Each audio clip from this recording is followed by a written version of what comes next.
Hi, I'm Kristen Amdahl and welcome back to my studio. We're about to do the first row of the edging. You could absolutely make this all solid, all through the back loop only, and just do the one row of edging and not do any tiers. You've got that option as well. You could also make as many or as little rows of edging as you want, and here's the really exciting part if you're going to customize the tiers and the edging or any of that.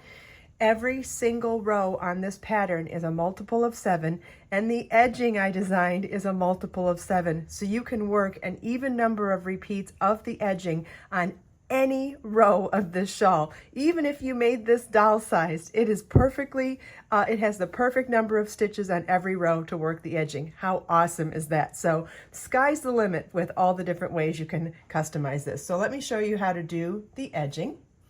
So we're going to start by picking up our work and working a chain 4, which counts as a double crochet, chain 1, and a double crochet in that same first stitch. Next, we're going to chain 2, skip the next 2 stitches, and work double crochet, chain 3 double crochet, all in the next stitch.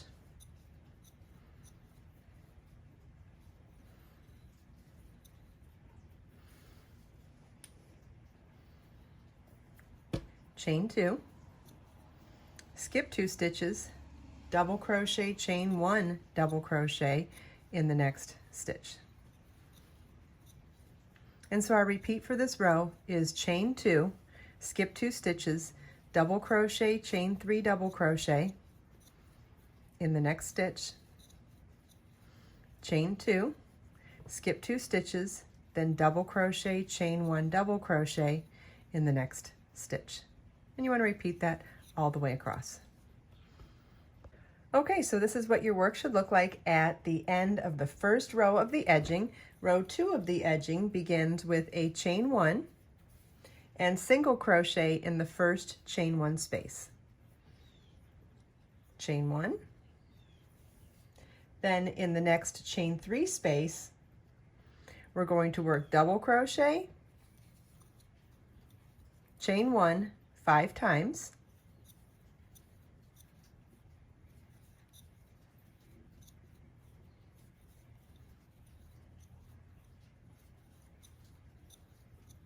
and 1 more double crochet, all in that chain 3 space. So we've got 6 double crochets separated by 5 chain 1 spaces. Then chain 1, single crochet in the next chain 1 space, and our repeat for this row is chain 1, double crochet, chain 1 times 5, and 1 more double crochet in the next chain 3 space.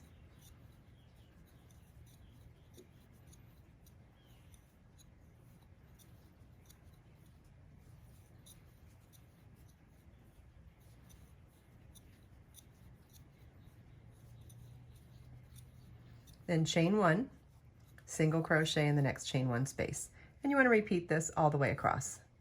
Okay, so this is what your work should look like at the end of the second row of the edging, which honestly, if you wanted to stop here, this is certainly pretty too, but I'm going to keep going to show you this beautiful edging. So we're going to slip stitch into the first chain 1 space, then slip stitch into the next double crochet, and slip stitch into the next chain 1 space, chain 3, 1 double crochet in the next double crochet, and 1 double crochet in the next chain 1 space, 1 double crochet in the next double crochet. Then in the next chain 1 space, which is the center of that shell, we're going to work double crochet, chain 3 picot, double crochet. And chain 3 picot is chain 3, single crochet in the third chain from your hook, then double crochet again in that chain 1 space, 1 double crochet in the next double crochet, 1 in the next chain 1 space, 1 in the next double crochet. And then we're going to work double crochet 2 together in the last chain 1 space on this shell with the first chain 1 space on this shell. So it's yarn over your hook, insert your hook in the specified chain 1 space, yarn over, pull up a loop, yarn over, pull through 2. Then we're going to skip the next double crochet, chain 1, single crochet, chain 1, double crochet, and in that next chain 1 space, or the first one on the next shell, we'll work yarn over your hook, insert your hook in that chain 1 space, yarn over, pull up a loop, yarn over, pull through 2, yarn over, pull through all 3 loops on our hook. Then 1 double crochet in the next double crochet, 1 in the next chain 1 space, 1 in the next double crochet, and then when we get to the next chain 1 space, which is the center chain 1 space of this shell, we'll work double crochet, chain 3 picot, chain 3 single crochet in the 3rd chain from your hook, another double crochet in that same chain 1 space, and then we're going to continue in this established pattern all the way to the end of the row. At the end of the last repeat, we don't have an additional chain 1 space to work that last double crochet 2 together. So when on your last chain 1 space of the last shell, you're simply going to work 1 double crochet, which actually is symmetrical to what we did at the beginning of the row as well, and leave the rest of the row unworked, and you're ready to fasten off. And honestly, once again, not only was row 2 of the edging totally beautiful on its own, but even this way, row 3 of the edging just done on the last row of the shawl is perfectly beautiful on its own if you didn't want to add any more tiers of edging. But if you are going to want to add tiers of edging, they are done exactly the same way. It's the same rows 1 through 3 as we worked for this edging. The only difference is how we get started, and that's by joining our yarn with a slip stitch and working that first row of the edging, same stitches as before, same number of stitches repeated, worked into and skipped as before. All of that is the same. The only difference is that we're working into the surface of a previous row. So let's work into this row here. And so we'll start by inserting our crochet hook into the free loop of this first stitch at the beginning of the row. And if you fold your work up like this, you can see that that free loop ends up popping up, and that actually helps you to see it a little better too, if you're having trouble figuring out where it is.